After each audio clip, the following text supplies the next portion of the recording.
Welcome to the Brunch on Fatou Live. I'm Lavin Cham. This is our weekly current affairs program. After 2 weeks of dealing with football regarding the Gambia Football Federation national elections, we are back now to other businesses. Now, over the last 48 hours, there have been an acute shortage of fuel in most parts of the country. The reason being that the operators, the oil marketing companies, or OMCs, said they can no longer continue to sell at the price that the government has set for them.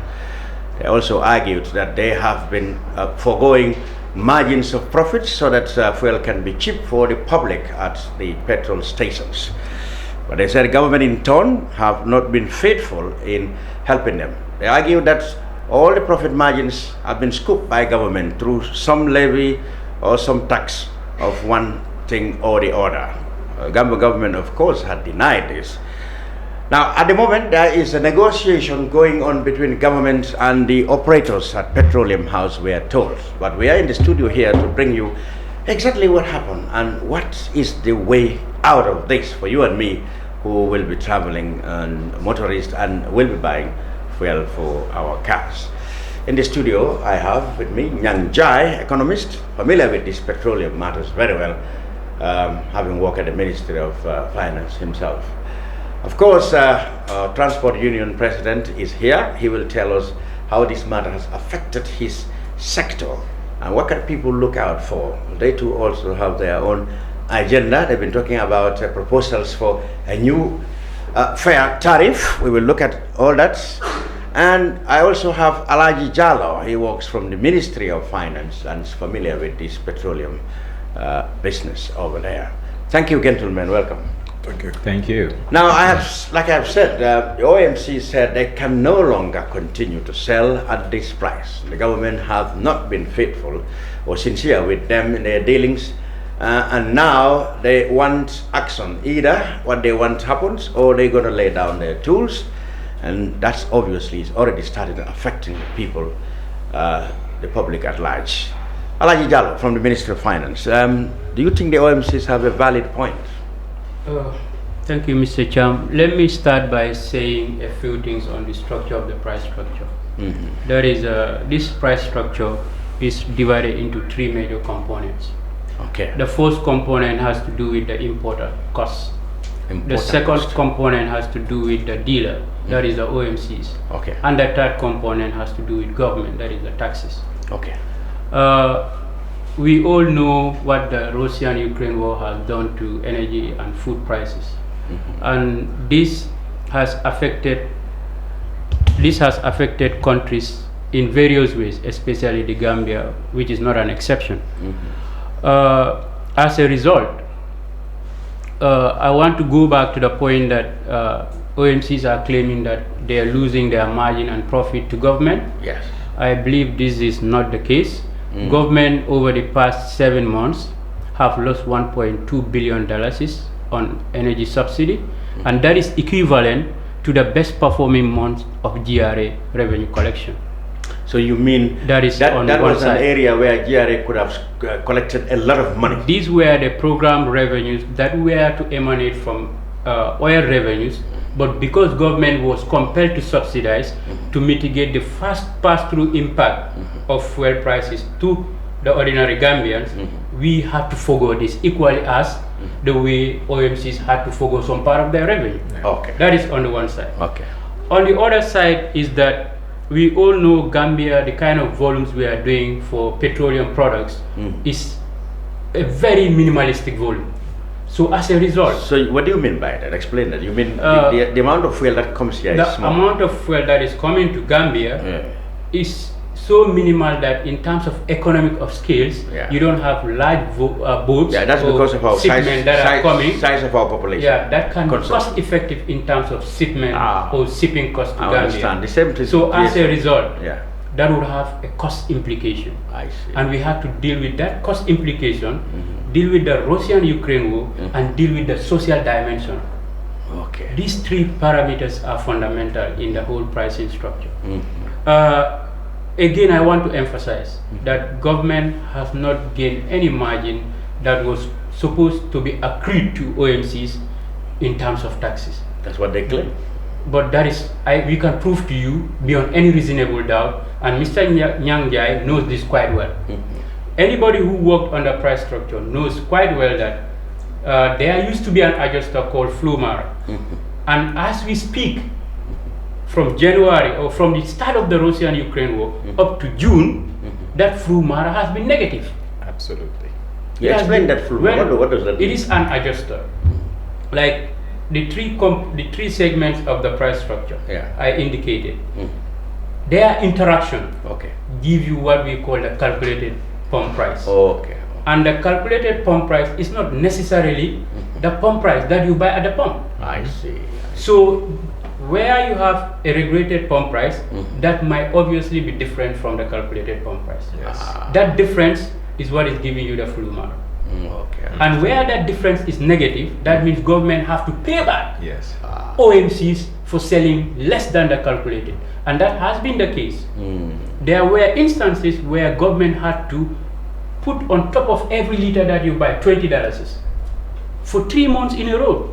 So that it wouldn't cost so that $20 you more. and I would not get it and $20 Omar more. And Njie are able to acquire 1 liter of fuel, being it diesel or petrol. $20 is less. $20 is on top. Less than we should have got it. No. Okay. You were getting it at a price of, let's say, $60. $60. Yeah. But the actual price was $80. That's what I'm saying. So that means for every liter that you buy, government is putting back $20 for you to be able to get it. Yes. Which in effect is telling you that the claim that OMCs are saying government is gaining the margin of profit, that's what they said, cannot be, because logic defies that. If I am losing, but they said I am not gaining. But they said I cannot be losing and gaining at the same time. What do you make of the argument that they asked government to bring down the price because the price has come down in the world market and you refuse to do that? No, but let me also bring one dimension to the fuel pricing. We all know in this country fuel pricing is done once a month. It is not like the US or advanced countries where prices changes daily, taking on spot prices. We don't do that because we are not system sophisticated to accommodate those kind of price changes, and our social safety system cannot allow you to wake up every day to a new pump, right? So what we do is we have a price range. That is a period between 25th of the previous month and 25th or 24th of the current month. We take an average to smoothen out the up and and it's down. Government that always said that. Yes. They often said you don't consult them. No, that is not true. But these indicators are global, yeah? I mean, okay, let's come. They often said that you don't consult them. I don't think that is true. And to the best of my knowledge, I've been in this pricing system for over a decade. And I've prepared this price structure for over a decade. People who are in the industry know me quite well. And as a result, I am telling you, and I'm trying to verify and validate that globally, this is a practice not only peculiar to Gambia. In the sub-region, this is what happens. So because you are not adopting a spot pricing and a daily price regulation, you are compelled to take an average of 25th of the past month and 25th of the current month to give you a period of 30 days. And in addition to that, you are not only taking the daily prices anyhow, you are taking the daily average. That is the up and bottom of range of a particular day, just so you smoothing out this price movement. They also said the removal of what they call trader premium and the elimination of credit, letter of credit, said that they violate the rules that you have, the agreement you had with them. Let me say that we did not eliminate the traders premium. That's one. We did not also eliminate the LC, and we did not also eliminate the importer margin per cycle. Okay. What we did was there was a joint understanding through a meeting that was conducted with a pricing committee that has been set by government, that is chaired at the Ministry of Petroleum, chaired by the PS Minister of Petroleum, where all OMCs were in attendance and they agreed to certain parameters for adjustment. And these parameters were not effectively removed, they were instead reduced to reflect the global practice. That's one, but also to reflect the impact of energy on the average Gambian.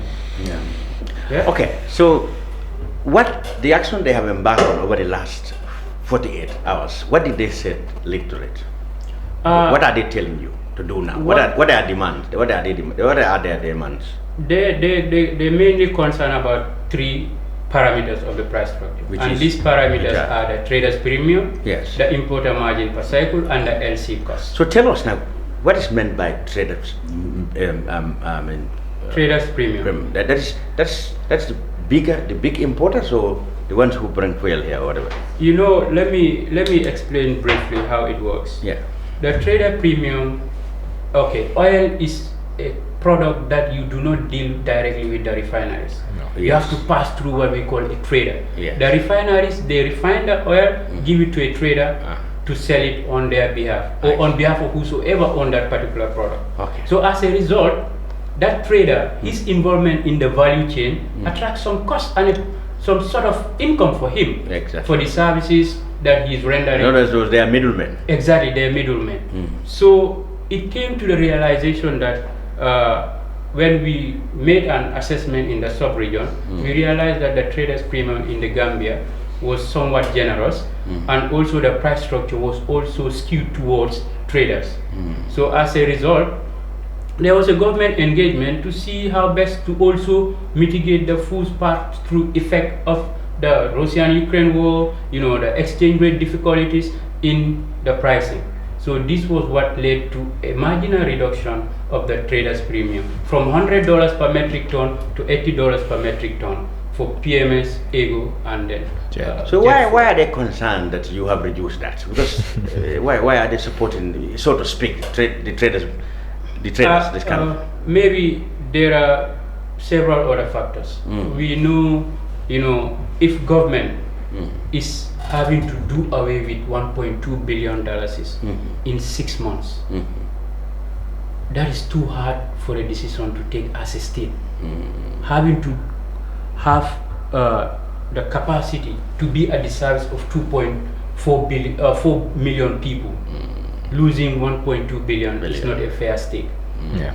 Take yourself, for instance. I have a family, maybe 6 people. I cannot even afford to lose $1,000 on my salary because if that happens, I cannot provide my basic essential to my family. And so does government.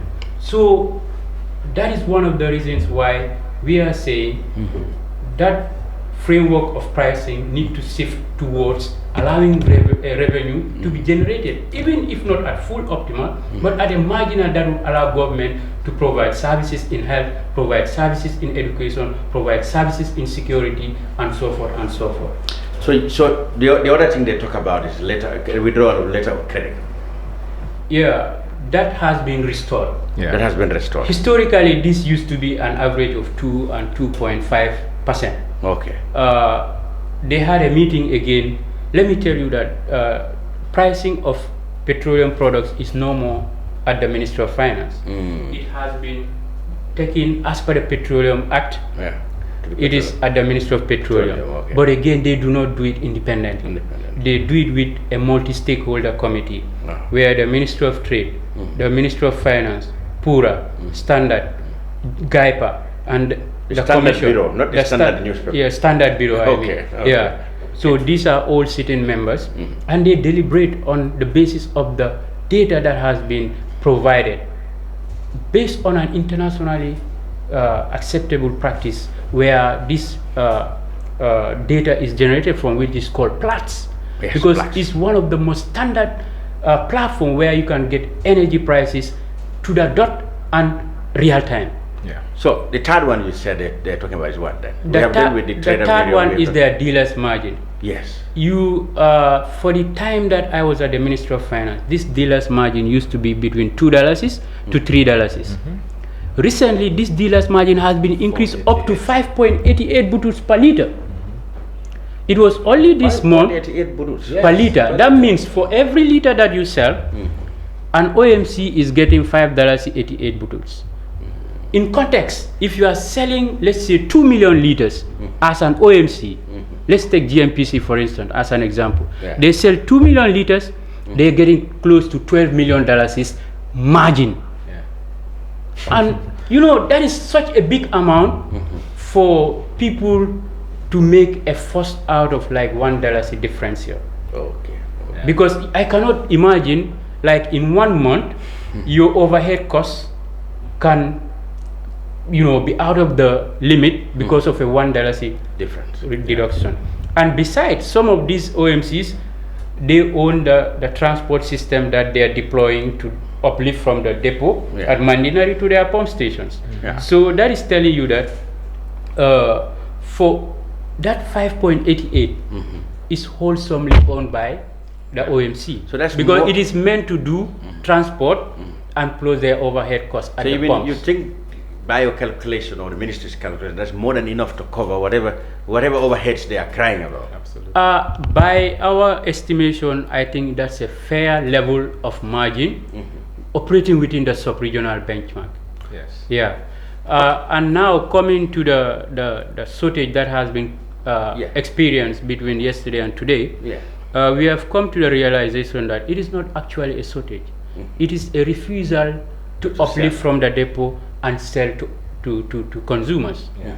To the extent that this morning I woke up to a Facebook, a statement of one of the prominent politicians, I would say, saying that it's true this is happening, but it is artificial, it is man-made, it is not a systemic shortage that has happened as a result of a systemic failure. Yeah. It's a refusal to uplift from the depot, supply your stations, and then sell to people. So, but what are they not themselves breaching any agreement or any law in doing that? We are operating a free market. You cannot compel anybody to do what is over and beyond what his individual objectives. So, in other words, you have no choice but to negotiate with them. Yeah, as we speak, we are on a negotiating table with the major OMCs, and I am hopeful that there will be something positive coming out of it from now against 1 o'clock. I mean, I differ with him first. Can you help us? No, allow me first. I differ with that last statement whereby he said it's a free market. But petroleum is not only a strategic product, but it hinders on national security. When the depot was in Banjul, owned by Shell, and that's why Atlas, then Elton, Shell refused to accept and give them throughput because they said it's their depot, they don't want their business.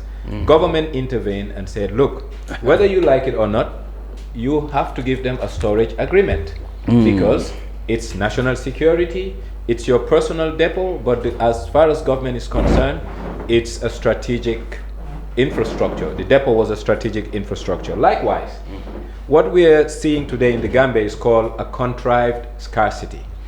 There's two things: a stock out, meaning there is no fuel in the country at the depot in Mandinari. What we're seeing is a deliberate contrived scarcity whereby product is not being lifted to the stations. Now, on the issue of what government can do, honestly, I think it's just Barrow's government. If this were Yahya Jammeh's government, the measures would have been different but coercive.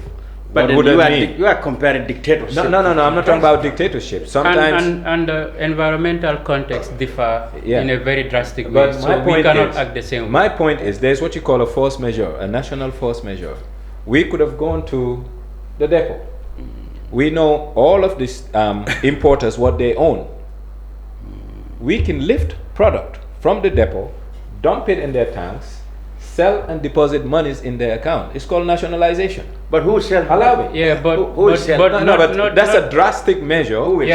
I think it is too drastic for the prevailing economic fundamentals. One, secondly, it's too drastic for the kind of governance structures we are trying to I know, practice. And also it's too drastic for the kind of environment that we are in. You have just seen what happened in Sierra Leone. You have just seen what happened in Sri Lanka.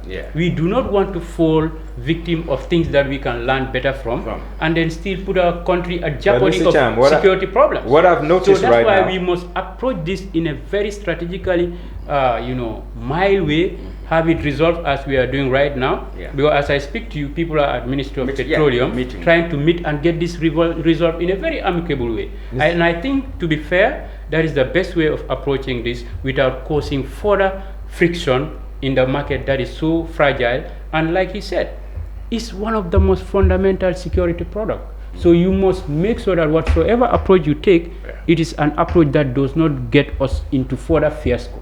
But I also hope that this is the last time they'll do such a thing. And the reason why I would have taken a harder and a tougher line, I'm a critic of the government, but this time I am with government wholeheartedly on this matter. In as much as I'm with them, because I understand the dynamics and the fundamentals. So you mean you believe the OMCs are unnecessarily? No, I'm not blaming. I'm not blaming. We first have a fundamental problem. The fundamental problem is the price structure as is today has a lot of discretion. And it's because of this discretion, someone is seeing something, not objectively, but seeing it from their perspective. And that's why we need to change the price structure, whereby when even people sit to determine prices, there will be parameters that are going to guide what they're going to talk about, rather than having to have an input in it. But that's one thing. My worry and fear is, if the OMCs are used to this tactic, government will be at its knees and at their mercy for the longest of time, because it's a bully and a bluff. They have bullied the government, and the government couldn't call the bluff. Why? Because we have a population to protect. So now the government is meeting with them, and it's a meeting that's not on equal footing. One party, the OMCs are in a stronger footing because they have put a social pressure on the government. And that's why, as a government, sometimes you have to nip it off the board and stop it. You have to. And I think, I'm not cutting you. You have to be. I think with all fairness to the state and the government, we have started seeing the direction to which this whole thing is approaching. Yes. And do you think there's a political? No. I wouldn't call, because I do not know. Okay. I wouldn't presume. But then, to what I know personally, and to what we know at the Ministry of Finance, is that this is the second time it is happening in less than 3 months, and we know that there is a need to change the kind of framework we are applying in terms of pricing of petroleum products in the Gambia. But I think one fundamental thing that also led to this chaotic situation is the scarcity of forex, which has been resolved. Forex exchange. That could have been the reason. Excuse me, because we, as economists, we like to cut stuff and then go you are a little bit more economical on the world. We are the uninitiated, so we said foreign exchange. So what has happened is the central bank has made a reversal on the forex policy decision. That is going. That decision by the central bank actually contributed. I mean, the ban on FCDs. I wouldn't say it contributed to this particular incident, but it contributed to some sort of shortage of a claim by OMCs that they cannot access forex. But now that that policy reversal has been put in place, we are assuming that there will be an inflow of forex that was presumably not coming as a result of the policy, maybe. I'm not too sure. But again, on top of that, now OMCs can also have a latitude to approach their banks that they can access forex for imports of basic essentials, and fuel is one of those basic essentials. That's one. But there'll be a lag effect, though. Yeah, the directive has been reversed. Yes. But naturally there'll be a lag effect because the market will not realign overnight. Yeah, certainly. So monetary policy has always a lag effect, even in advanced countries. So it will take some time. It will take some time. And I believe now, if this happens to yield some dividend, the side of forex would be addressed. That's one. But also from the part of government, over the months and over the years, because we realized that OMCs were finding it difficult to get forex when they need it, and because of the time differential between the pricing and their need for import for subsequent consumption, the dollar rate would change. We included in the price structure what we call a forex adjuster, so that these people do not take a huge loss at the time of buying forex to import for a subsequent. So these are things that government have done. So we must approach this thing in good faith, and knowing that people at the Ministry of Finance and government stakeholders are doing everything possible to making sure that there is nothing like this in the future. It's interesting that Nyang, who is Nyang, who is a critic of the government, is in this matter, he is with the government. He's even even calling for drastic measures. Because I'll tell you one thing. When it comes to oil pricing, it's a global standard practice. So we cannot deviate. I've been in this for a decade. He was in it for a decade. So we see the thing the same way. In as much as we might have different opinion and different perspectives, but when it comes to economic facts, they are undeniable. Now, Omar, if petrol sellers are asking for price increase or whatever, they're asking for more margin, where does that leave transport operators? I know two economists are discussing, so we are been following their conversation. Okay. But it's a bit concerned as far as our operations are concerned. Because yesterday I'm just following the Minister of Finance. According to the Minister of Finance, you have two things as of now: to increase the pump price or government to take more revenue, more subsidies. Okay. So which is which? So I was sitting in my family, I say increase the pump price. This is no-go area as of now. Really? Yes. Because people are crying. Everybody's crying. You want to put another, numbers there. That's gonna, it's gonna affect a lot. Okay. But what most simple aspect is for me, this discussion was been existing a long time. Okay. I'm not part of the company, I know, but they are discussing on this issue during the MOCs and the ministry. So I think government also cannot sit up till last minute and try to discuss it again. Because already damage has been done already. How did it affect your sector over the last It's affect everybody because our sector today, some of them sleep at the petrol stations. Yes. Some of them have middleman within, buy it from 1,500 to 1,700. Some of them cross the border and buy fuel. So if those people bring their fuel, they're going to sell it at higher price. So end of the end users are going to suffer. That's the reality. For me today, if I'm from here, I cannot come back. That's the reality. So you only a few weeks ago you presented a proposal for fare increases to the government. Wouldn't you capitalize on this chaos now to push that forward? I hope you are not going to do that.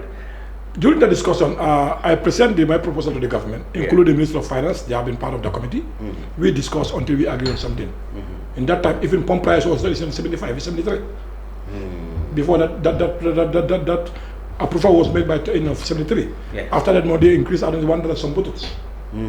But still, we are discussing with them according to the Ministry of Transport. So now they are waiting for the Minister's approval.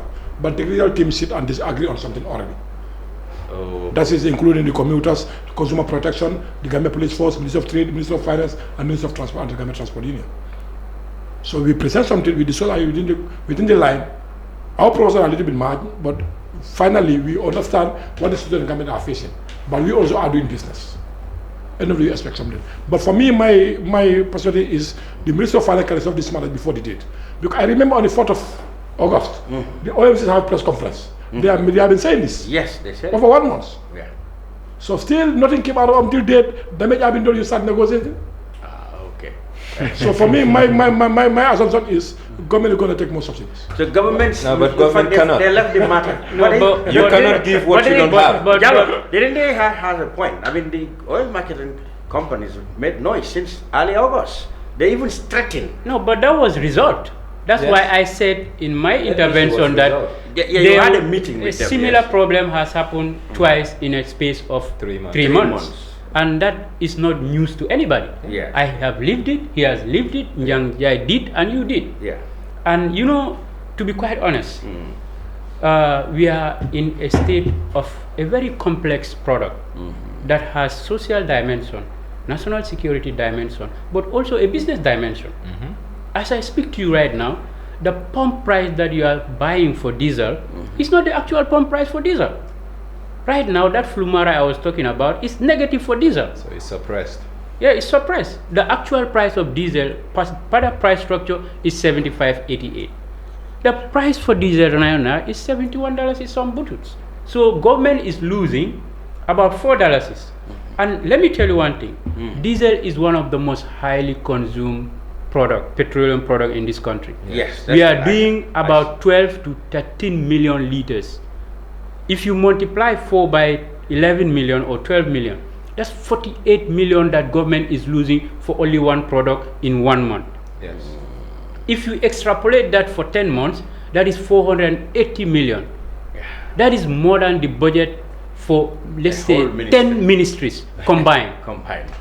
So, we must also appreciate the fact that government, in trying to stabilize the market, we are losing so much. It comes with a cost, and government was willingly taking this cost to the extent of 1.2 billion. Yeah, but Mr. Jallow. So the per capita cost or losses on oil-related revenue is fundamentally high. But when they say they too are foregoing, profit margins, where do they forego? You didn't consider that point. We do. That's why we had a consideration not to touch their margin by more than $1. That was 5.88. This month it is 4.88, and that 4.88 you are getting, we are losing 4.88 for diesel, right? So while we are allowing you to gain some sort, we are losing fundamentally from what the price should have been, and it's not. Yeah, but the gain and lose that's all happening right now is because of the inefficiency and the asymmetries in the market. Absolutely. The market as it is right now, like I said, I'm very sympathetic to the cause of the government because government needs revenues to run its affairs, our affairs. But equally, we need to put everything in context. How did we get here? The Mohamed Bazi regime created a price structure that was good for a sole importer, so all the money was coming to one person. Now, these people are tasting what one person was eating alone. Now they have the opportunity to have it. But then the price structure then was inefficient, and that's what we inherited 2016 to date, and not much has changed. So the importers are used to monies that they didn't earn. I'll be very tough to say this. The importers are used to monies that they didn't earn, meaning when you're in business you have a cost, and your cost must have a return. But the return must commensurate with your cost. Exactly. But as it is right now, the returns they were getting is not commensurating with their cost up until they start having these forex issues that started shrinking their margins. So what we need to do as a country, led by the Ministry of Petroleum with the help of the Ministry of Finance, because the Ministry of Finance is the fiscal authority, we should come up with a price structure that is more efficient and less discretion. What do I mean by that? A price structure, because right now they're using Northwest Europe average over 30 days, mean and high. I have no problems with all of that. It's good. LC costs, we all know the prevailing commercial rates for LC costs, closing and opening, you add them together, 2.5 to 1.5, depending on how big you are in the market. And that's what is in the price structure. It's already there. So now, what these people are calling for, I am very fair with government in this issue, because what is happening, if it doesn't happen, I will be the same who complains about crime, who complains about roads not being maintained properly, health system, education, etc. So in as much as I am a critic, I have to be a constructive critic. And what I'm saying right now, where I am faulting the government is for government from 2016 to date not having an efficient pricing model. The pricing model we have right now is highly inefficient, and that's why someone can sit down and say they are cheating me, I'm not getting enough. But if everything is based on a matrix, there is no discretion. So even the committee will not meet. They will just plug in figures at the end of the month. Once they plug in figures, they say this is what it is, and no one will complain. I think just let me address a few of the things that you have raised. The price structure, it's true, it needs to be improved. But again, I do not consider that it is inefficient, because you know why? A lot of the pricing issues that have impacted fuel products are revealed by the problems in Russia and Ukraine. And also the global shipment system has also changed drastically. And this has all added cost to being it the fuel product, being it basic commodity like food. So and to that effect, we have advised that the pricing committee work with OMCs to make so that the pricing structure addresses the needs of both parties. That is government on the one side and OMCs on the other side. And that is one of the reasons why, as we speak to you, a joint meeting is being held to make sure that the best parameters as But far why as now? pricing Why not is 2 weeks concerned. ago? Why not 3 weeks ago? You see, we cannot be firefighting. No, it has been happening. No. It I'm not has saying been that. happening. The meeting today should not have been today. No, this because similar meeting happened on the 4th of August. I agree, but Yeah, what I'm on the saying 4th of is, August, what I'm a saying similar here meeting is, happened. Exactly. What and I'm this saying- meeting was attended by both OMCs and government. In fact, On the 4th of I August. think I have an update on that meeting. Yeah. It was said that during that meeting, the OMCs expressed their dissatisfaction with government for not consulting them over the changes on the August fuel price structure. They also appeal with government that such chances are normal and can be affected gradually, not as abrupt as it is. They advise that such could cause a shortage or resistance by the traders. The Minister of Finance then gave a brief rundown of the economics of the petroleum downstream sector and how it has over the last 6 months affected government's budgeted revenues. He stated that government estimated revenue of 3 billion from the petroleum downstream sector. Instead, the government had to subsidize up to 1.5 billion to soften the fuel price hikes and shock on the general public. So as to stabilize the economy, the government could not continue these subsidies on the petroleum products, and the development partners of the Gambia also advised against a continued subsidy as such. Even in the absence of a development partner advising such, it makes economic sense to make arbitrage between security and also costs that is involved. And that's what we are faced with.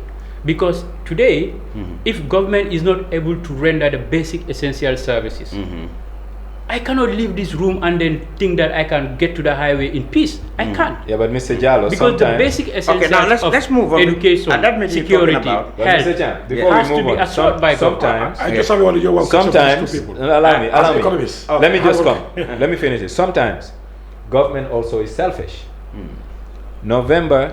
October, November, December, and January, we all saw what was happening, but government refused to touch the price because it was a political season. Yes, fact. If you follow the market, the prices should have changed in October, in November, in December, but the incumbent didn't want anybody. He didn't say it, and he doesn't have to say it, but he has handlers. It was left like that, and the bleeding was bad for government. We were bleeding, and we bled profusely, but nobody cared about cost because they cared about something else. The elections. No, So but- my point but- is, but- that's why we need a pricing model that will not yield to discretion, but it's a model that you just plug in data at the end of a period. Whatever the price is, everybody takes it as it is. Okay, That way And- the country and, is and, I, better. and I think, let me just say one or two words on what he said. You know, as an economist, we all know there's what we call political economy, Yeah. but also there's what we call social economy.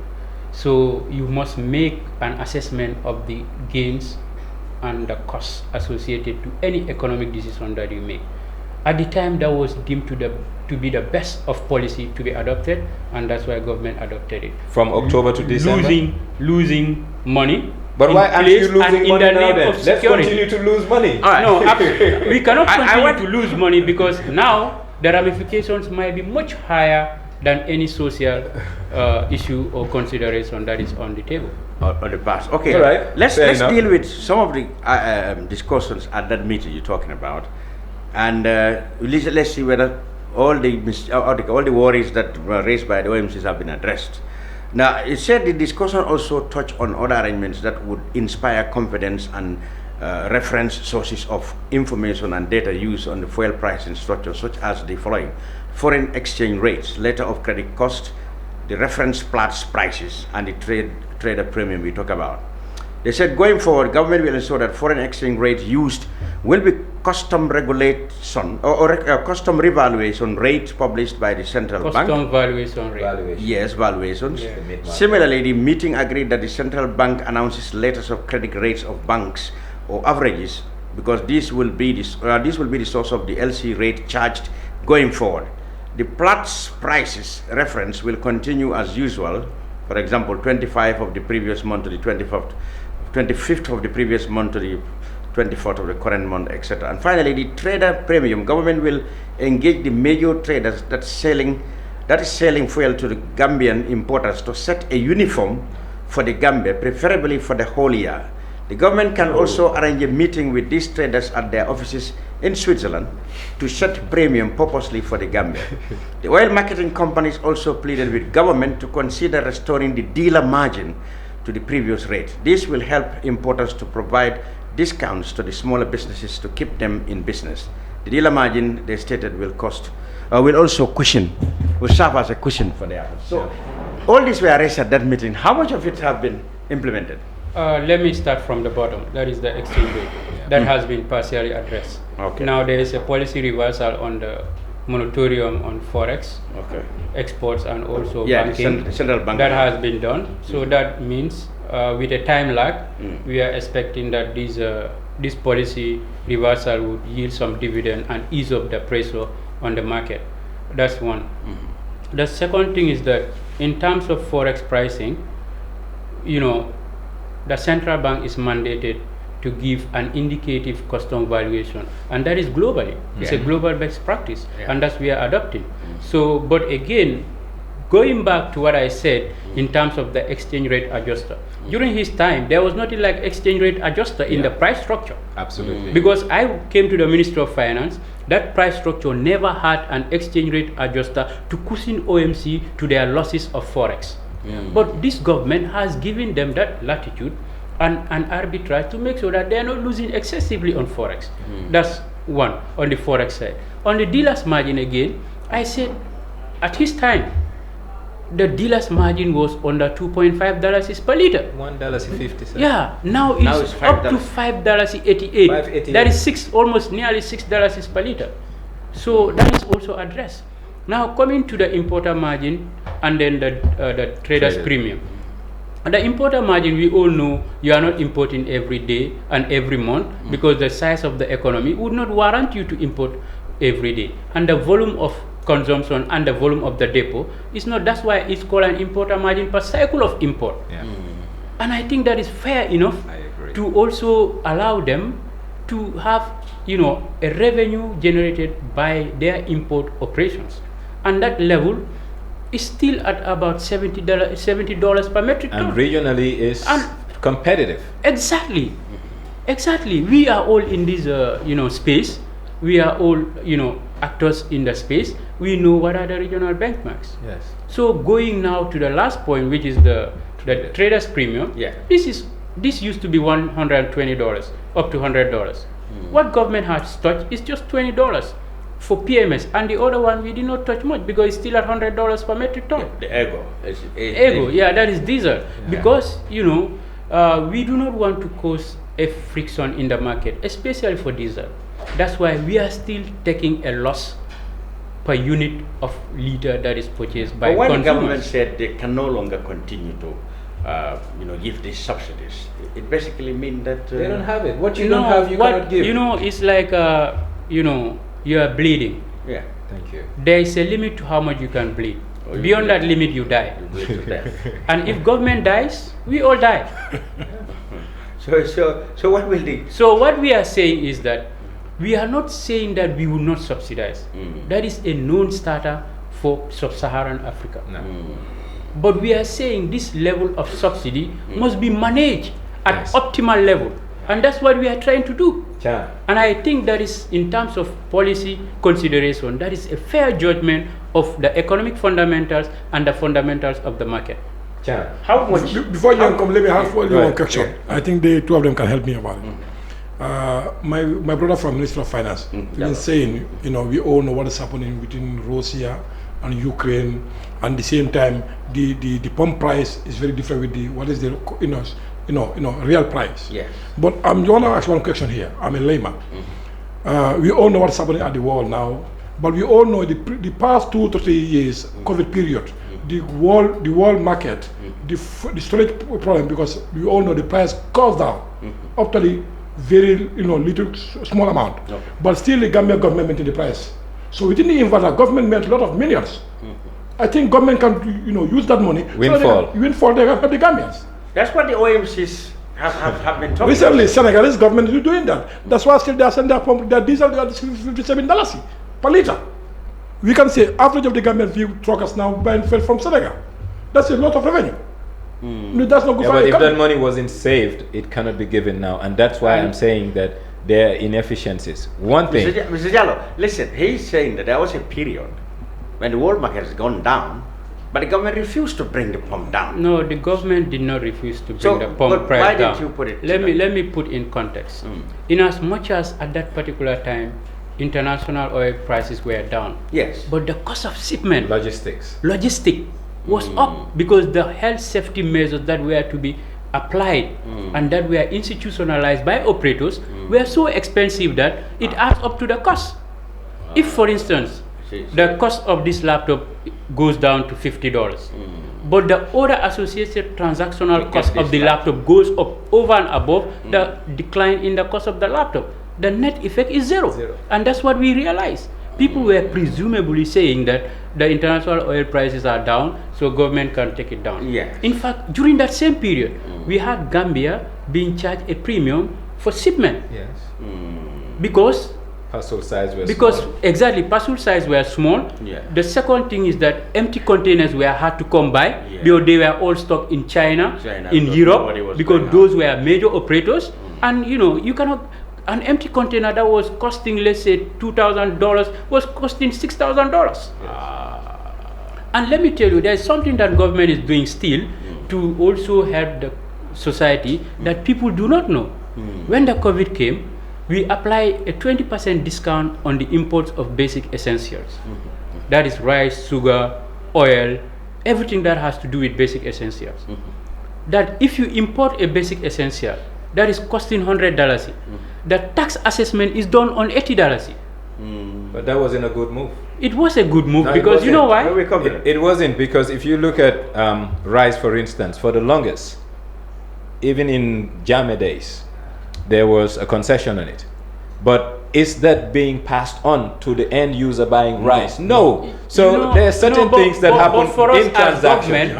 as government, what we can do is to provide that policy. Now, Yeah, but if it's not operators. effective. No, but that's why every policy comes with some Attendant issues. I know. And for us, at our side on policy, our consideration was that if we do apply that, there would be a pass-through effect to the consumers. Exactly. So we cannot be a public policing system where we go and start doing price control. Yeah, but That is if you out of it. if you give someone But a that's where the concession, problem is, because if you cannot enforce that, then at the end of No, the society is not ready at the end of the day, all the but goodwill- we all the enforce goodwill it. and all It is all now the efforts. responsibility of the public to make sure that if you go to the store and buy something, you tell them, government has done this. I don't have the They don't bargaining even power know. to deal with a rice importer. They will not even It's know. take it or leave it. They will not even know. But Yeah, what but- needs to happen is when Because someone, what happens is that all your efforts will go in vain if it doesn't get to the end result you want. You No, desire. because I think the fundamental problem was a lot of people do not know this is They still don't know. happening. No, but we know. Government No, is not but- communicated to the people. They don't No, know. but even if you and communicate- it's still been in practice. The GRA is still applying that yes, 20% discount on basic I essentials. quite And agree, and but people are And saying that is one of the most socially driven policy that government has But adopted it's, since the but it's COVID. not yielding the efforts intent is because good. yeah. But the operational aspect of the intent lacks clauses So to unless police. you have Yeah, a measure to you know- implement it, you know, to enforce it, we will have a problem. We have a systemic issue in the economy. I know. And it is not something that you can solve overnight. Night. And that is one of the reasons why government is looking at other ways to making sure that when this kind of policy comes into play, it does yield the dividend that it is intended to yield. Okay. And those things are in the pipeline coming. At one point, people will get to see what the government is doing Give through its vouchers. satellite agencies. Yeah. So I do not want to preempt that direction of government So policy, wait, can you- but can it you is help- something that is Can you help being. me, gentlemen? If the OMCs continue, how long do you think can they themselves, in very frank terms, continue to sell? I'll throw it back to you. How long can you stay out of food? So you mean in just a matter of time, they themselves? No, they're feeling the pinch Exactly. right now as How I speak long, to you. Lamin, Because- can you feel out of food? No, I've just taken. Look, they have a financial obligation to their suppliers. Exactly. So the fuel slipping on Mandinari and not working. So every government, if government can perhaps withstand or make the that public, will be irresponsible for government too. Wait, No. make the public to No. understand and wait a little bit. No, but that's irresponsible. Lamin, I do not want this to That go would to not the go. public with the notion that government is going to also hold baggage. No. No. This is a partnership. I see. Government and OMC, we are not holding baggage on anybody. We are holding baggage for national interest. And it is in the interest of both government and OMCs to have this thing resolved. Soon. And from what I got to gather from the meeting that I just left to come here, Yes. is that there is high spirit from the OMCs to have this thing resolved before the end of the day. Yes. And I'm sure that they have that good spirit. The government also has that good spirit because this is a national security product. And you cannot downplay the ramification of having this thing continue for over 72 hours. Lamin. Okay. And it is not in the general interest of both OMCs, neither is it in the general interest of OMCs. As you speak, he is sitting here. Yeah. He is telling you what is happening. The driver. Nobody wants to go through that pain. Yeah. If I am not going out, my daughter or my son will be going out. Yeah. If those are not going out, my aunt, those kind of things. We must put it at, that level of understanding and that level of need to having both parties have this thing resolved as soon as possible. Yeah. That is OMC But as he and said government. now, going forward, what do we do to avoid this? No, that's what I'm saying. Now what we are trying to do is that this committee that has been set, that encompasses both actors in the industry, are devising a way, and I can tell you one thing, from the meeting that is currently ongoing, there will be a resolution that would avert such happenings in the medium term. I cannot tell you for certitude that problems will not happen in the industry. That is not true, and it is everywhere. This is common. Even in Nigeria, where they're producing fuel, you have this kind of problems. Sierra Leone, the same thing. But I can tell you for a fact, there will be a resolution and a solution that is meaningful to both government and OMCs in the next couple of hours. But Mr. Cham, Wonderful. Mr. Cham, Yeah, so just to wrap up, yes. There's a famous economist called Wilfredo Pareto. He has what he called the Pareto optimality, whereby he's stating that we can make everybody better off without making anyone worse off. Exactly. But for that state to happen, it has to be a give and take. Yeah. And that's why I said I am a critic of the government. But in this case, I empathize with government. But in as much as I empathize with them, I equally want them to work on the pricing model, why and where and what needs to be done. There is too much discretion. On the plat side, it's good. On the dealer side, we're giving them something generous, but it's not something that we're giving based on quantifiable data to say this is your cost per liter to pump it out and to bring it from the depot. So we haven't done that. We've just given them a balloon money, but what we have given them, just in global terms, is generous. But what we need to do now is to do a study to know the precise cost of lifting product from Mandinari to X point in Basse or X point at Kairaba Avenue. So we know that come what may, this is the true cost of the product coming here. So that the government will now justify, look, your true cost is less than $2. I'm giving you $4.88. You can cover everything and make a margin from the salaries and everything you're paying.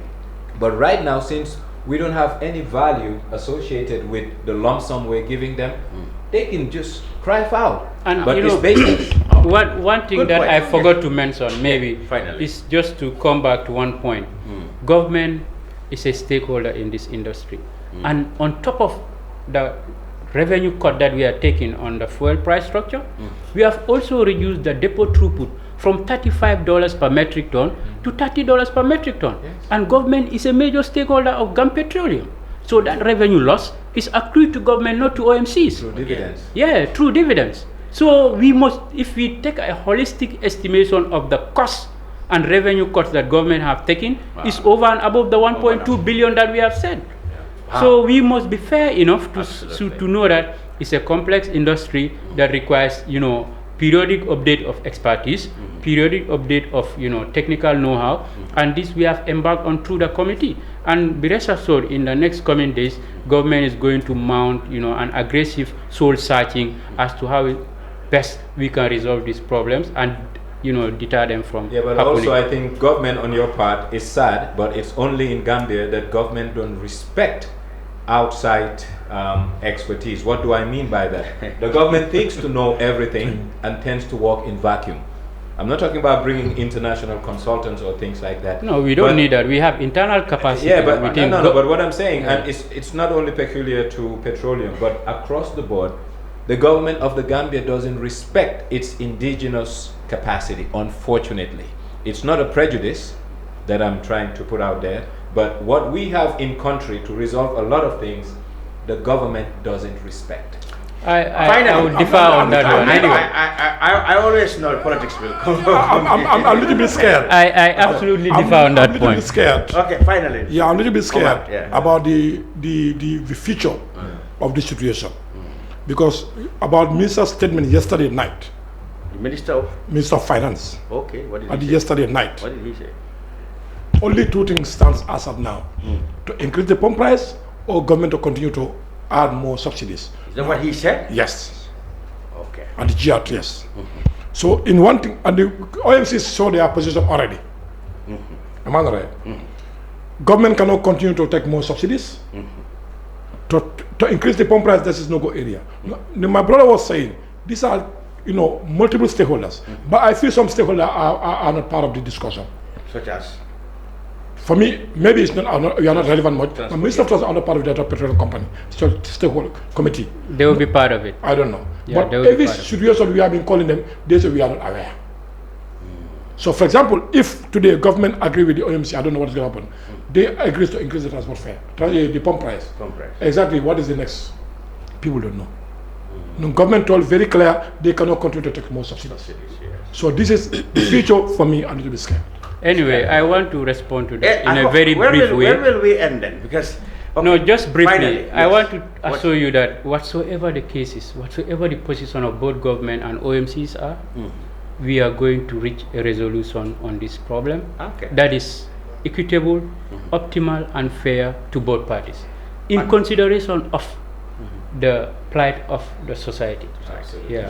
Thank you so much. very much, Alagie Jallow from the Ministry of Finance, and Njie, our experts in the room, for your insights and valuable contributions. And of course, Omar Ceesay, President of the Gambia Transport Union, key stakeholders too. And you and I, are all stakeholders. We hope that the current negotiations at Petroleum House, just down the road, succeed, and we will have fuel available in abundance as it used to be, so that we go back to normal. Yesterday night, I was at the petrol station GNPC until midnight plus. Midnight plus. I wish I have a lot of money like Omar and others. I would have bought a lot of fuel. Okay, we will of course have a short break and we'll go back to sports, because the Gambia Football Federation elections took place last week. We'll pick up the bits and pieces from that election when we come back with the the first vice president of the newly elected executive. So join us in a couple of minutes. We'll be back.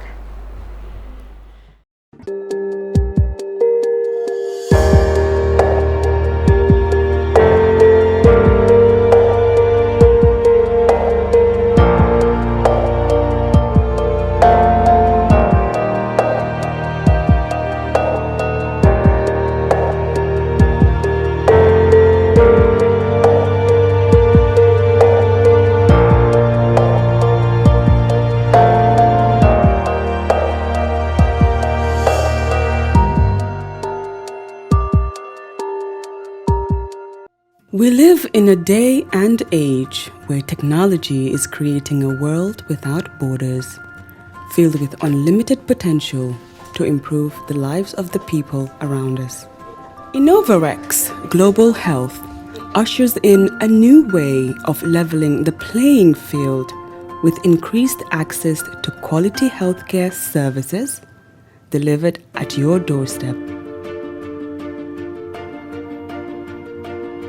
Our qualified professionals are equipped with state-of-the-art point-of-care testing technology to conduct tests such as kidney function, liver function, electrolyte tests, body composition, hemoglobin, A1C, and many more services with the highest efficiency in delivering results. The addition to our flagship Wellness on Wheels, more fondly known as WOW Delivery Service, brings the entire clinical experience full circle.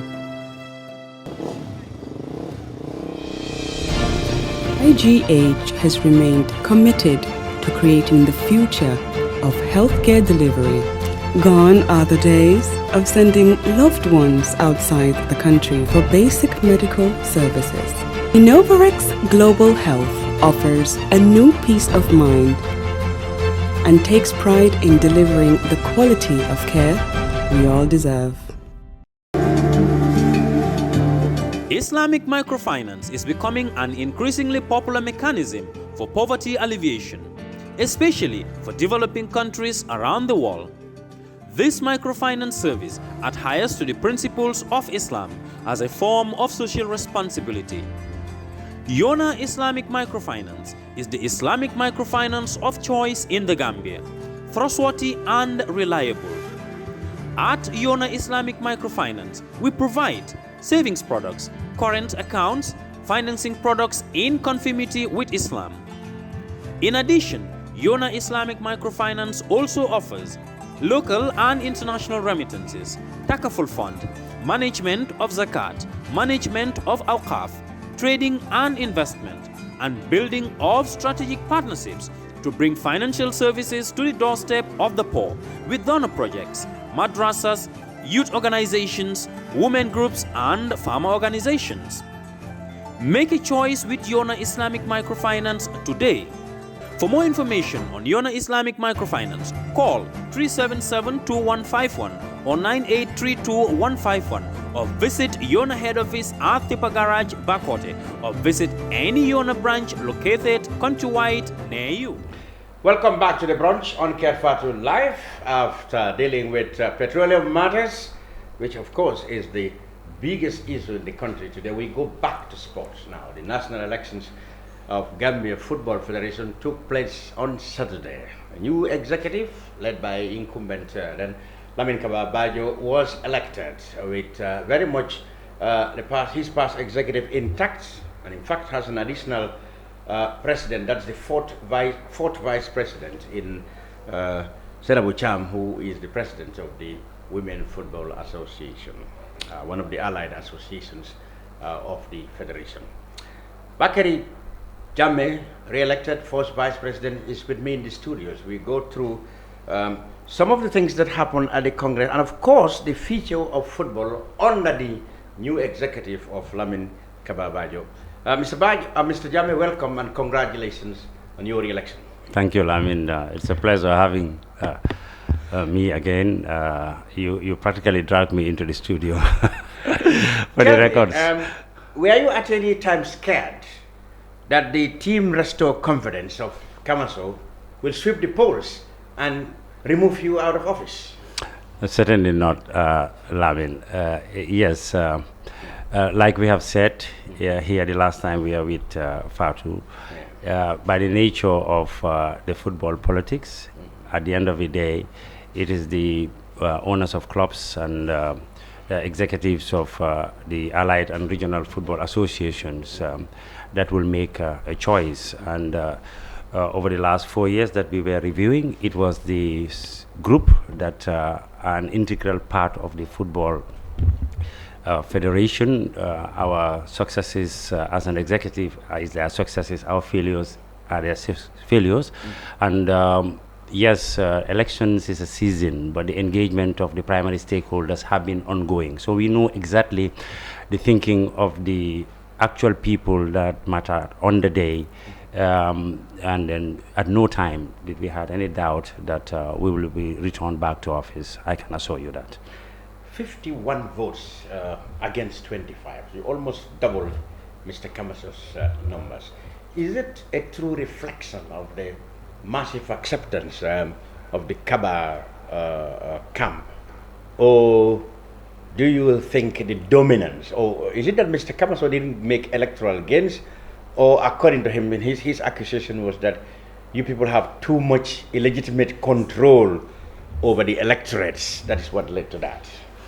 Actually, I am privy to something that you don't know. Okay. I was the counting agent, and then there was... you were supporting, you were the agent for Kaba. Always, yes. I am in charge of the logistics. Yes. At the electoral process. Yes. The invalid vote was cast in our favor.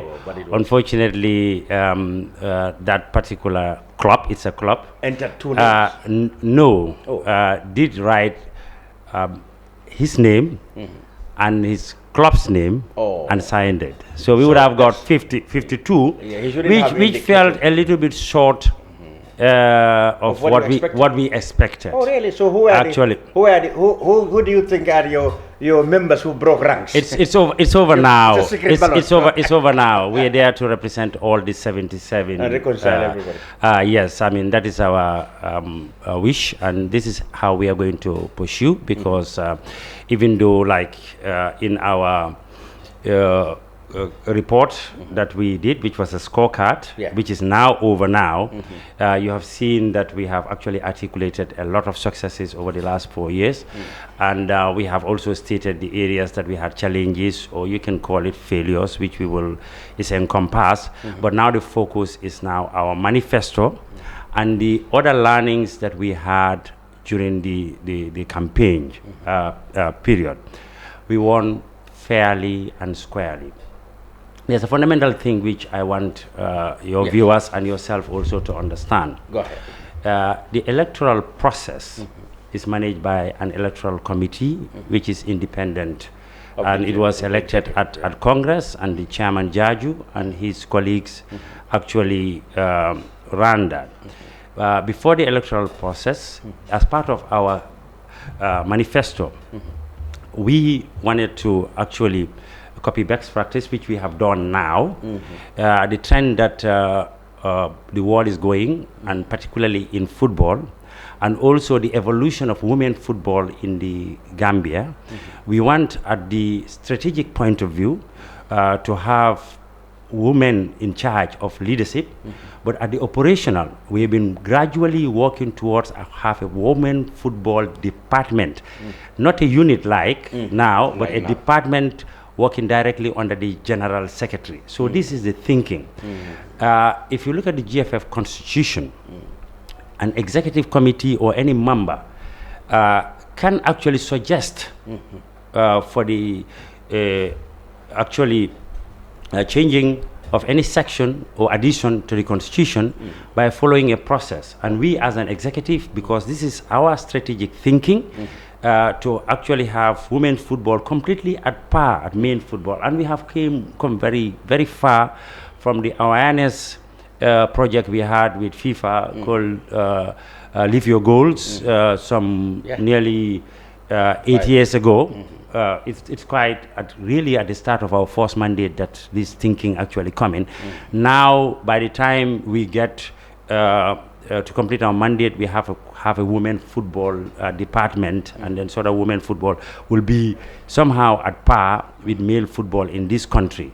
As an executive, we followed all the processes to ensure that we table that, and that has nothing to do with the Congress. I have heard people saying it has altered the numbers of giving on. No, everybody knows it has no significance on the election, but the timing of the amendments, that's your opponents suspected that you actually want to induce the women federation, the women association, the 3 votes they have, by coming up with amendment, as an inducement, telling them that okay, we are creating a 4th vice president that's going to women, even though it could have been anybody, because if the women federation's president was a Kamaso supporter, he would still have been 4th vice president anyway. The talking about inducement are opinions. Yeah, I know. Anybody is entitled to your opinion. But the facts are, nobody is induced. In fact, out of respect for anybody, we cannot induce anybody in. We are in 2022, for heaven's sake, Lamin. You are as equally but informed. By creating a fourth vice president on the day of the elections. No, the creation. Then it's been there when we unveil our manifesto. We have said it from day one. Hold an AGM on a different day.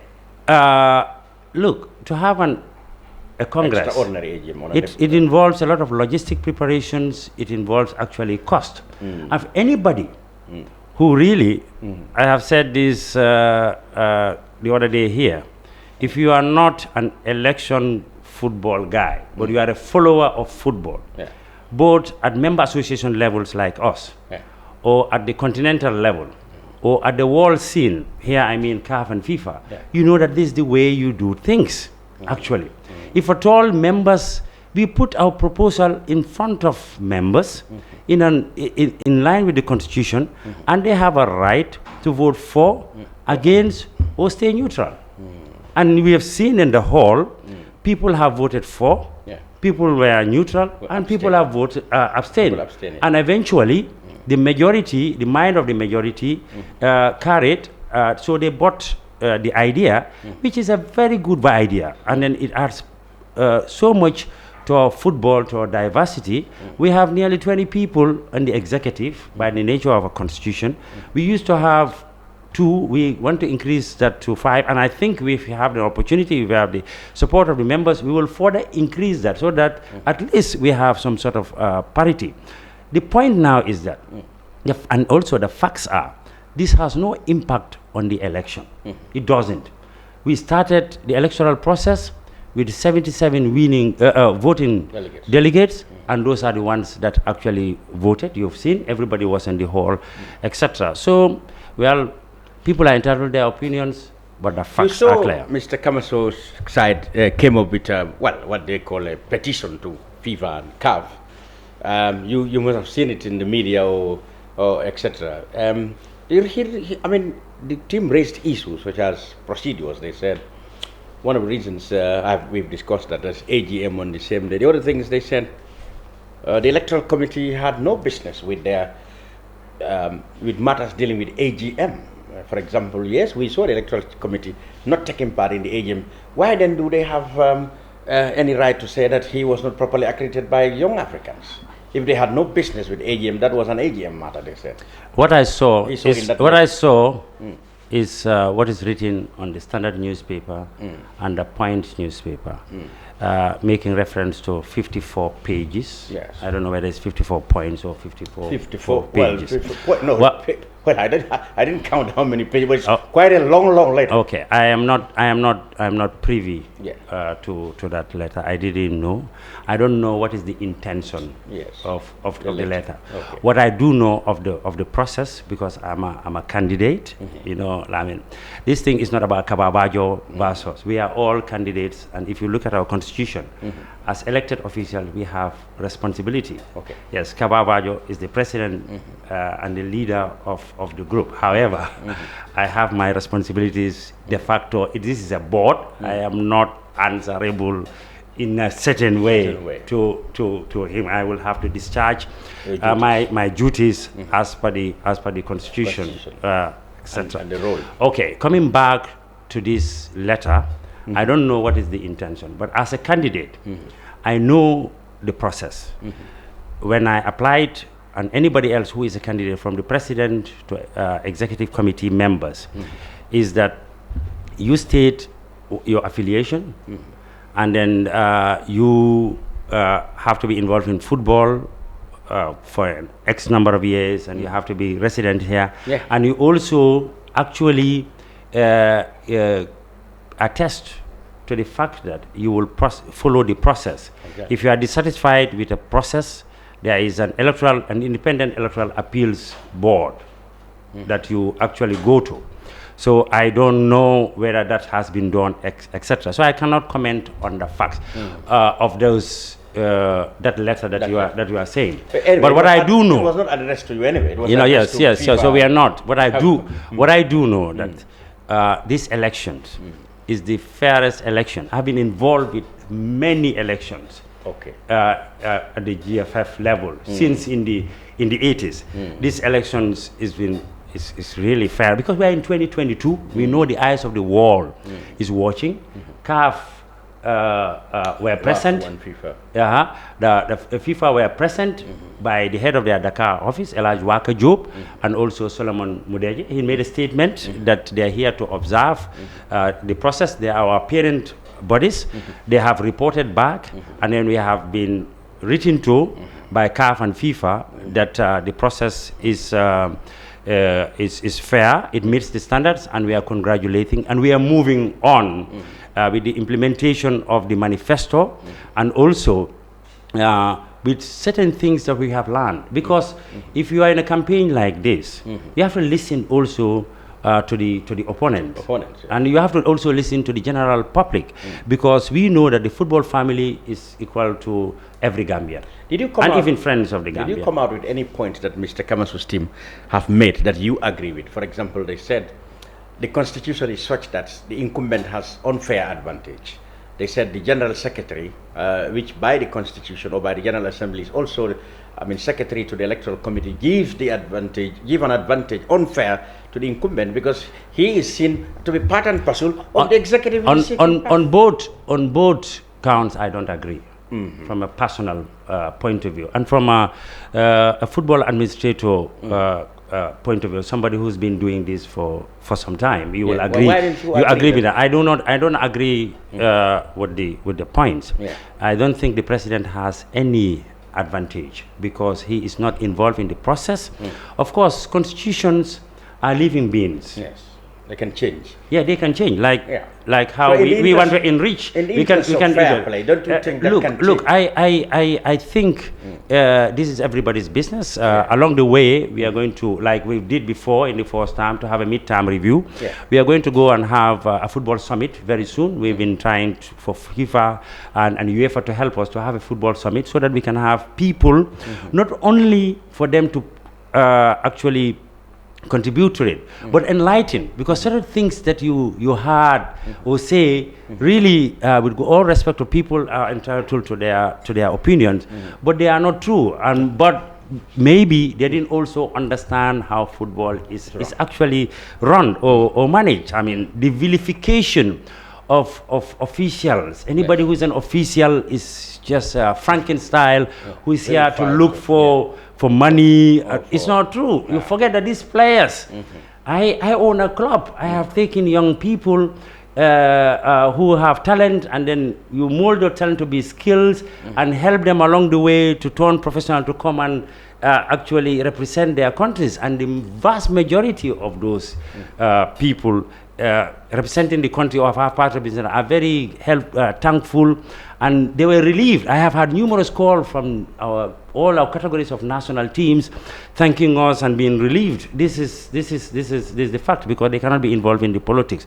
So I think this summit will help, and along the way, the learnings from those summit we will improve, because we are the next 4 years set up for a legacy to ensure that we have a good legacy, because I'm not going to stand for elections anymore. Yeah, you cannot. That can go for record. You cannot. It's there. You cannot. I cannot. Yeah, Yes. So I cannot, because you I cannot. don't have. You passed I don't that. have. I have passed. You passed a law I which passed. gives I you passed to that, and that is why over the next 4 years we wanted to have a proper succession planning. Or succession planning? Yes, certainly. You may not. If you look at the members of our, does that mean that you're grooming some success? Of course, certainly. grooming success from the football family, Okay. To people to understand how to organize football and how to develop football. There are specific skills that you require for that. There are certain processes and procedures you have to follow. Wow. You don't have to pick anybody out. I I was challenging one You of have your to colleagues positively abroad discriminate. and said, I would like to have a debate from you when you hear about fresh people completely outside of the system.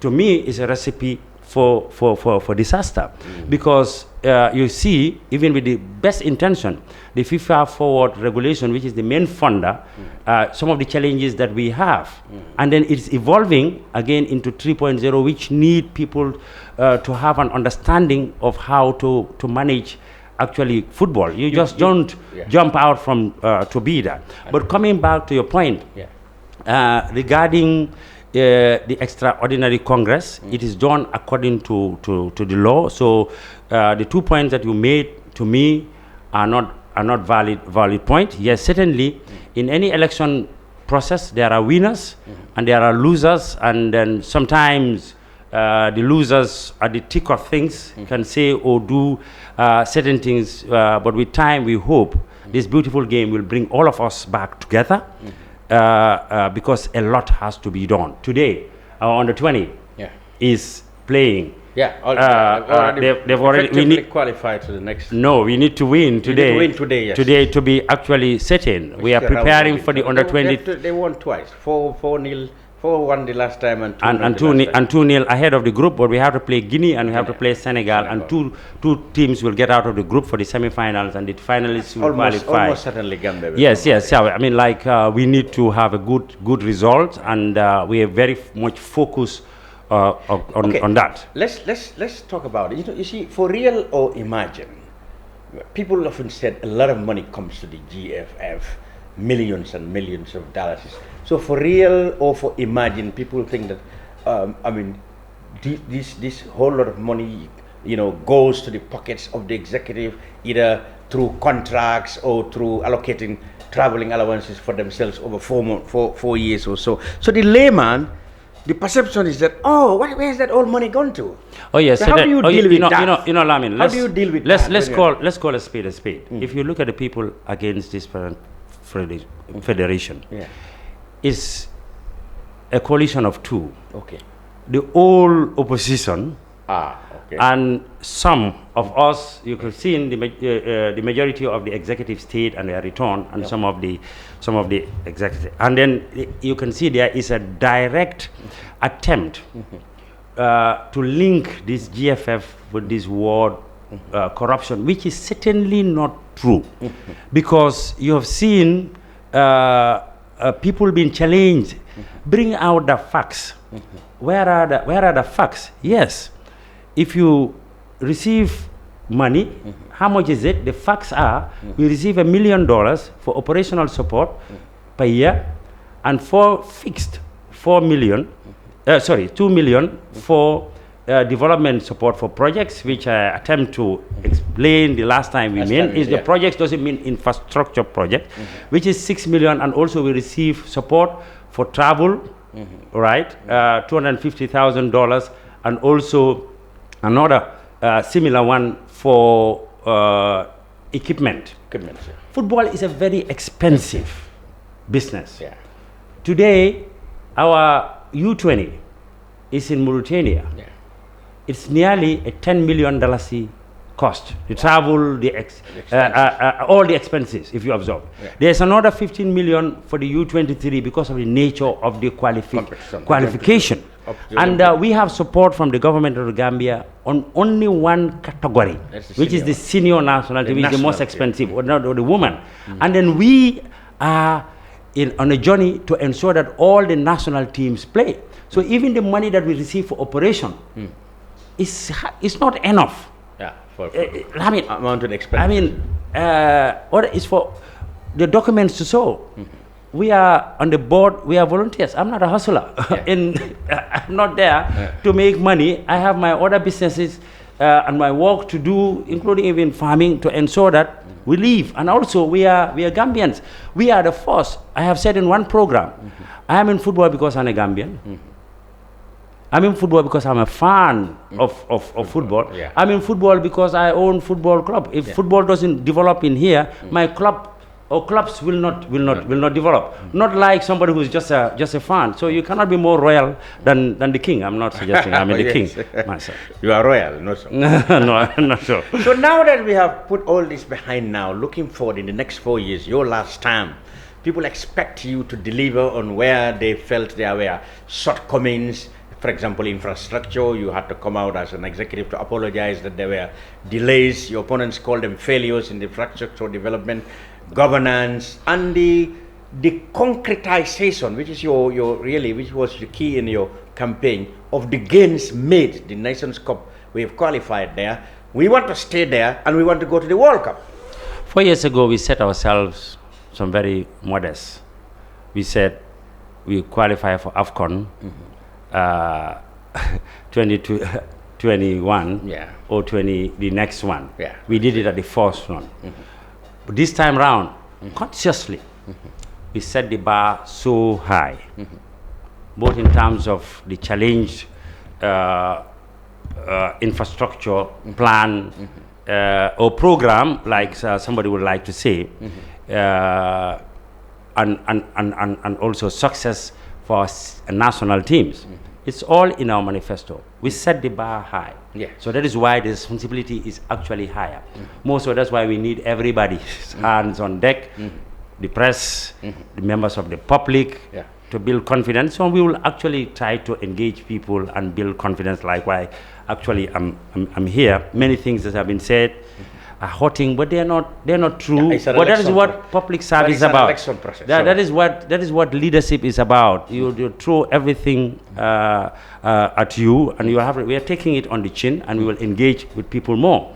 So infrastructure, we know it's not our core mandate. We got into it. We will stick on it. For example, yesterday, I don't know whether you've gone or you've followed, Super Navetan belatedly returned. Navetan returned to Serekunda East in a much better state now. Right? The Serekunda, I was not even invited. They even forgot. Maybe they're angry with us. They're still angry.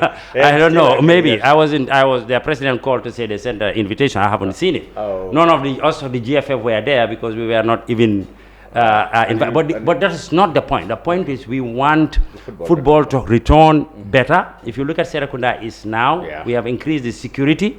The field have improved a bit. It's not the best field. The dressing rooms, and eventually we will want to actually continue on all this park with the spectator experience so that they have a more conducive environment, hopefully in the next 4 years. We want to qualify to the African Cup of Nations again. We want to have a shot to go to the World Cup. We have stated it.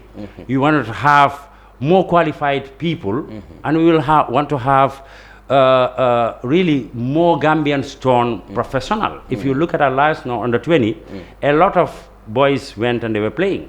A couple came from my club, and Kajali, for example, is in South Africa, etc. And I hope this also will. So it's a lot of work as well.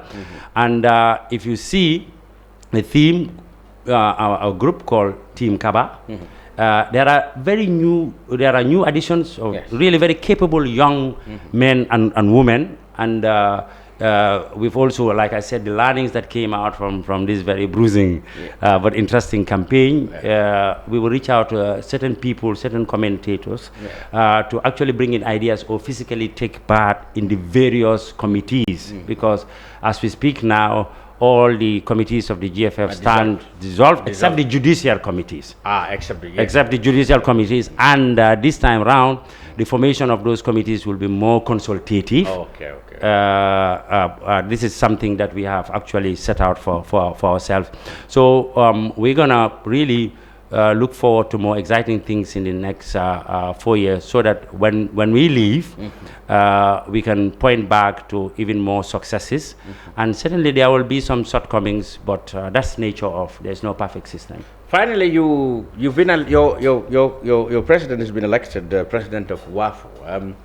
We've had WAFU Secretariat, Zone A Secretariat in Banjul for the last 11 or so years. Did we? We had. Very little of it has been felt by the Gambian people. I blame the Gambia Football Federation under your leadership, being the host federation, for not taking much interest in that area. Now that you have assumed the presidency of the zone, and of course at the time we have lost the secretariat to Senegal or Cape Verde, I'm not sure. What if there exist any plans for you to bring back the secretariat here, to be here as you assume the presidency? I don't want your viewers to view me as somebody who disagrees with. If you say the GFF did not show interest, well, okay, your opinion. You are the host. Yes, I am not. But I have seen very little involvement in GFF in that. Exactly. I think the president has adequately addressed that, not without trying, because the secretariat was manned by and a Gambian, yes. A Gambian, Gambia and perhaps maybe you need to put to him also a senior brother of all of us. We have a lot of respect for. You might put to him, but going forward. Even on Friday, I had a conversation with the president of WAFU, who happens to be our president as well, that we must try that in the shortest possible time, we have the WAFU secretariat actually here, because it's going to be his legacy as well. Not talking about the national benefits from the pride point of view, that we have actually a sub-regional organization operating out of our country, but also the ancillary staffs and some of the ideas that we have for WAFU, then it can be more practical because they are here on day-to-day basis we can. So he's leaving for the tournament, and he'll be meeting with his colleagues, and I can assure you the first objective is to bring the secretariat here, and not only to bring it here, but to make it actually work. Full-fledged secretariat, so that what WAFU wants for the development of football in our sub-region, not only organizing competitions, but also some of the things that are being copied by a member association, like our capacity building program. I mean, I can tell you, may Allah leave us here. In the long term, we will see the impact of these soft things that ensures that the organization of football is actually done better. Like our under 20 now, I mean, touch wood, two out of two. We beat Liberia 4-1 with our coach that has been educated from here. He's not an expatriate. I mean, you have been reading things in the newspaper. Some people are saying other things, but now 4-1 or outplayed. But haven't we been champions twice in this tournament? So it's expected that we should be able to be among those who will qualify for if you look at it, we have been champions because it's a reflection of our league, because none of those boys are actually playing outside the country. The whole contingents are local based players. But coming back to WAFU, certainly taking the presidency of WAFU, I know President Bajo, one of the things is to ensure that actually WAFU works for Gambia. WAFU works for all the 9 countries in West Africa. So I think there will be real movement and exciting times ahead for WAFU. Okay, finally, how would you see your job cut out for the next 4 years? I would like to, on behalf of my colleagues, use this medium and every medium that we are on to thank the voters, everybody, number 1 to 77, anybody who's vote or not for or against us. Even those against you. Yes, certainly. It's democracy's country. It's a football family. I mean, we are actually used to these fights on the pitch. Then after we'll make up and actually move on for returning us as a group back to office. I would like to thank the members of the journalism family. Certainly, if we have biggest critics, we have seen that it's coming from your ends. But that's good. It keeps us on our toes. I would like to thank the general populace as well, and certainly the organizers of the election, which is the electoral committee, for doing what was right. It's not that we also didn't have our frustrations or some of our concerns, and we have dealt those ones where it should be. We decided to follow due process. In the next 4 years, the intention is actually very clear. The accelerated development of all aspects of football in the country, because still there is a significant gap between football in the Gambia and even some other countries in the sub-region. The GFF alone cannot do it. We were going to do it with, of course, certainly, we operate under a government, with government. You can see in our manifesto, one of the things we wanted to do is to ensure that we have a good working relationship with the government of the Gambia, and we have a good partner in that first, our online minister, Honorable Bakari Baji, who is a great supporter of football and sports in general, and our chief patron, which is His Excellency the President Adama Barrow, as well. They are all Has he very congratulated supportive. you yet? Or maybe he didn't know about the election.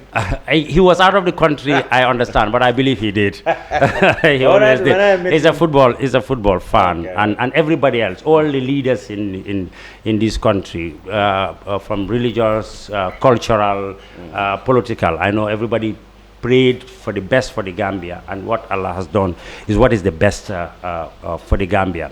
Yeah, for the critics as well.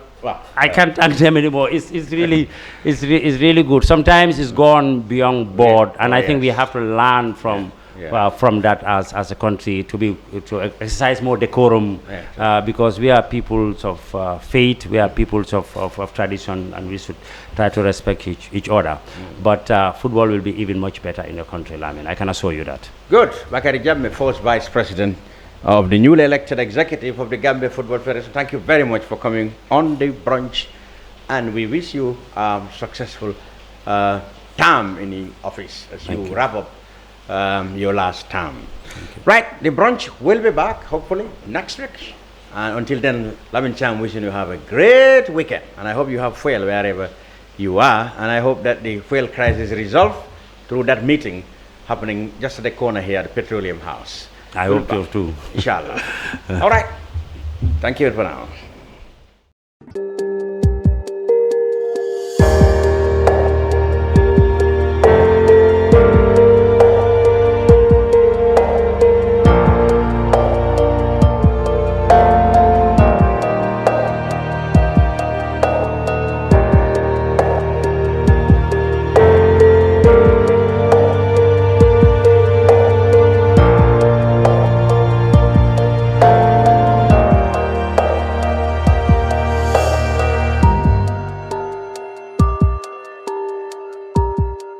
We live in a day and age where technology is creating a world without borders, filled with unlimited potential to improve the lives of the people around us.